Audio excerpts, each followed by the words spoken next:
So, when people are powerless and they can't openly rebel, do they just give up?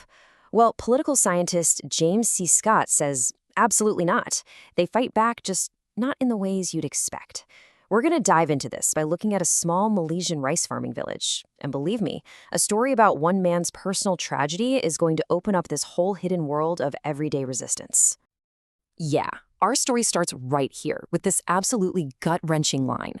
It's how the author, who was living in the village at the time, finds out his neighbor Razak's young daughter has just passed away. And this one incredibly sad, private event, it's going to act like a window, letting us see straight into the soul of this community and how it all works. All right, Section 1, a child's funeral. And really, this funeral becomes a kind of public stage. It's where all the village's tensions, its social ladder, all the judgments, they're all put on display for everyone to see. And you'll find that every little piece of gossip tells you something about who has the power. At the center of all this is the father, Razak. Now, Razak is, well, he's the village outcast, the poorest of the poor. His reputation is so bad that even now, in his darkest moment of grief, people treat him less like a mourning father and more like, I don't know, an inconvenient piece of furniture that just needs to be moved around. You see, Razak's poverty wasn't just about not having money, it was social. I mean, the other villagers would mock his collapsed house, saying his family lived like chickens in a henhouse. Someone even gave him lumber to fix it, and what does he do? He sells it for cash. We're talking about a family of 5 sharing 3 plates and 2 cups. His life, his poverty, was basically a public spectacle for everyone to judge. And you can really see the massive gap between the haves and the have-nots just in their daily meals. Razak's family might start the day with water, maybe some leftover rice if they're lucky. Meanwhile, the village headman's having porridge, fried bread, sweets. The main meal for Razak? Rice, whatever vegetables they can find, and some dried fish.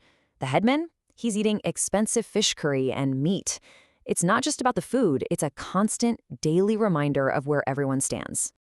And even in death, there's no escape from this social ladder. His daughter's funeral was just pitiful. Instead of a proper procession, her little body was just slung over her uncle's shoulder while he rode on the back of a motorcycle. Only 11 men even showed up. As one villager watched this sad little scene go by, he just had one word for it: shabby. Just brutal. Okay, Section 2, the village outcasts. Now, Razak isn't the only outcast here. And to really get what he represents, we need to meet his polar opposite. Another guy who broke all the rules, but from the very, very top of the social pyramid. This is Haji Ayub. He was the richest landowner anyone in the region had ever seen. But nobody called him by his real name. Everybody called him Haji Broom. And why Broom? Well, as the villagers would tell you, it's because he swept up every last bit of land, leaving nothing for anyone else. I mean, the contrast here is just staggering. This guy owned over 400 acres of prime rice fields, but he lived like he was poorer than Razak. His house was falling apart, he only ate the cheapest dried fish, and he would ride around collecting rent from his tenants on this old, rusty, squeaky bicycle. He was the definition of a rich miser. So how did he get all this land? Through these really predatory schemes. One was called a jejul genji, or promised sale. It worked like this. A desperate farmer needs a loan, so he puts his land up as collateral. Haji Broom gives him the cash. But right before the loan is due, poof, Haji Broom disappears. He makes himself impossible to find. The farmer can't repay the loan, he defaults, and just like that, the land legally belongs to Haji Broom. Cunning and totally ruthless. So you end up with these 2 perfect symbolic figures. Razak and Haji Broom are like 2 sides of the same coin. The wealthy villagers would point to Razak and say, "See, that's the grasping poor for you, lazy, dishonest." And the poor villagers would point right back at Haji Broom and say, "Oh yeah? Well, that's the greedy rich, a predator who'd exploit anyone for a buck." And for both of them, the ultimate accusation was this: he is without shame. You have to understand, in a tight-knit community like this, shame, caring what your neighbors think of you, is the glue that holds everything together. So if you're a person without shame, you're basically outside the moral rules of society. You're considered capable of absolutely anything. Right, Section 3, a Cold War of symbols. Because these stories about Razak and Haji Broom, they aren't just idle gossip. They are actual weapons in a quiet, ongoing class war. A war fought with reputation instead of rifles. So, you might be asking, why does this village spend so much energy talking about these two guys, these two extremes? Well, it's because their stories are incredibly useful for everyone else. Think of it as a form of symbolic propaganda.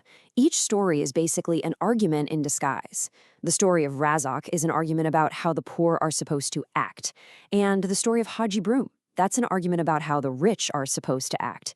They're both cautionary tales that draw the moral lines in the sand for the whole community. So it's this constant symbolic battle. The rich use Razak's story to basically say to other poor folks, don't be like him. You should be hardworking and respectful. But the poor use Haji Broom's story to send a message back up to the wealthy, don't be like him. You should be generous and take care of the community. It's a non-stop tug of war over the village's values. So, this brings us to a really key idea for understanding how power works, the difference between how we act in public and how we act in private.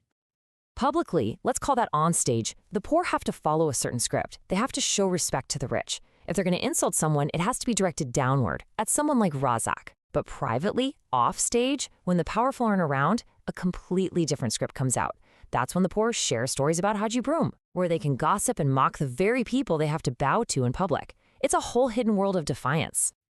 And that performance has a name, false deference. It's a survival tactic. It's you saying yes, sir, to a boss you can't stand, or smiling and nodding at a landlord you actually despise. It's a public show of playing along that lets you hold on to your dignity and your anger in private. And this is where it all comes together. Section 5, Weapons of the Weak. When you take all these pieces, the stories as propaganda, the onstage performance, the offstage resistance, you get to the heart of what everyday resistance really is. The fight isn't about storming the castle with pitchforks. No, it's a constant, grinding conflict fought on two main battlegrounds: symbols and reputation. The goal isn't to overthrow the rich, but to chip away at their moral high ground and, at the same time, assert your own humanity. And this is the arsenal. It's nothing dramatic. It's gossip, it's slander, it's giving a powerful person a demeaning nickname like Haji Broom. It's purposely working slowly, or pretending you don't understand instructions, or doing a job but doing it badly. These are the weapons of the weak. Scott sums it all up with this brilliant metaphor. These little acts aren't a revolution. They are the constant, nagging, small arms fire in the class war. It's so easy to just dismiss them as petty or meaningless, but when you look at them all together, they add up to a real, persistent form of political struggle. You know, the story of Razak and Haji Broom happened in one tiny village, but you can see this dynamic playing out everywhere. And that really leaves us with one final thought. Once you know what to look for, where do you see these hidden battles being fought every single day all around you?